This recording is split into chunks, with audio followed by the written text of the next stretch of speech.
Today's question comes from Rashad in Washington, D.C. I was wondering if there is a baby step 8 that could help listeners reach a level of wealth in the tens of millions and leave a legacy that can benefit our children and grandchildren and promote amazing generosity. Well, good news for Rashad, it exists, and it's the baby step right before it. Baby step 7, build wealth and give. And that can look different for a lot of people. Some people that could be $1 million. For you, I hope it's tens of millions, and I hope you leave a legacy and you give outrageously generous and you leave an inheritance to your children's children, as Proverbs says. So absolutely, Dave, this can be done, and it's some of the most inspiring parts of this whole plan. Well, here's what happens. The first 5 to 10 million of net worth that someone gets, which, by the way, if you have a $10 million net worth and it's producing 10%, that's $1 million a year income.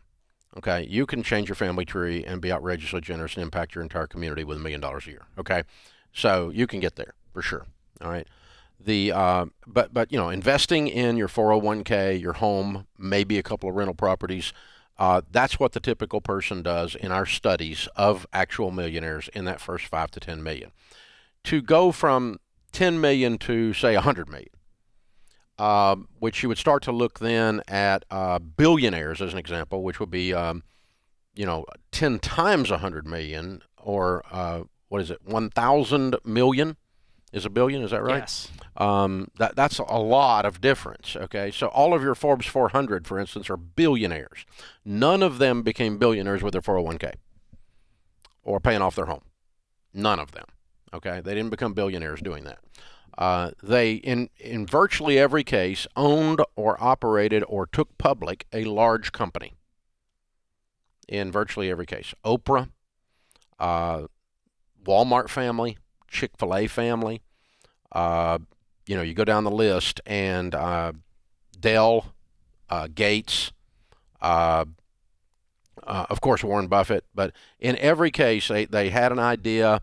And I know a guy who's worth several billion, and he makes parts for cell phones, but they grew the company huge-o and took it public or didn't and made the cash flow off of it. Or sold a company. So generally to go from the 10, 15 million up into the stratosphere, so to speak, you truly are a 1%er then, okay?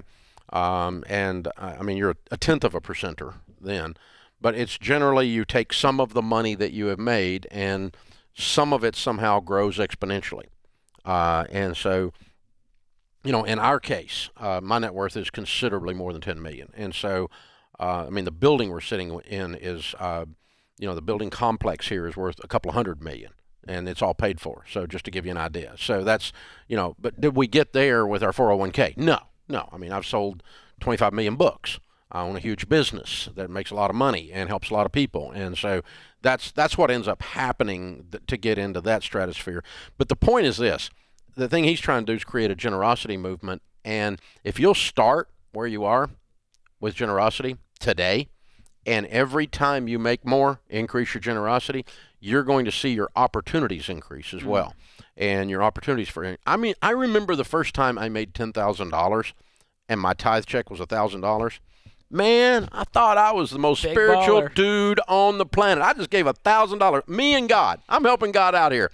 To which God is laughing at my little $1,000 gift, right? You thought you'd get an extra jewel on the crown. He's like, look at that grain of sand. He thinks he's something. And, but I thought, I really was proud of myself. I just gave $1,000 away, man, to the church. And to I your am credit, a spiritual dude. Giving feels good. But so it does feel good. But I was pretty arrogant about it. That's what I'm saying. I'm being a little too authentic here. But I really did. I felt really. But the first time you do, but the thing is, get used to doing that. Then get the rhythm of that. The more money you make, the more money you give. The more money you make, the more money you give, and constantly be doing that. And you will find yourself starting to impact entire sectors around you and change your family tree. But $10 million change your family tree. Oh yeah. You don't have to have 100. What I'm hearing is, don't wait until you go, well, when I have this much money, then I'll start giving. Give today with what you got, and you can ramp it up over time. Because it's a muscle you need to build and a rhythm. Because my point is, the first time I gave $100, I thought it was a lot. Then the first time I gave $1,000, and then we had year before last we gave $1 million in one day. Remember that? That's right. Remember that? That was fun. Around Christmas time. Yeah, it was a blast. We had so much fun doing that. So that was trippy. And then I kind of had the same thing. Like, I just gave away $1 million, but it wasn't even my money; it was God's money. So then I had to get over myself, So that kind of stuff. But it's a process, but the muscle built gradually over time. I didn't go from I don't give anything to $1 million in one day. And so you build it over time. But that's a beautiful question. What a beautiful spirit, I know. Rashid. I love that. Rashad? Love the heart behind Excellent it. stuff.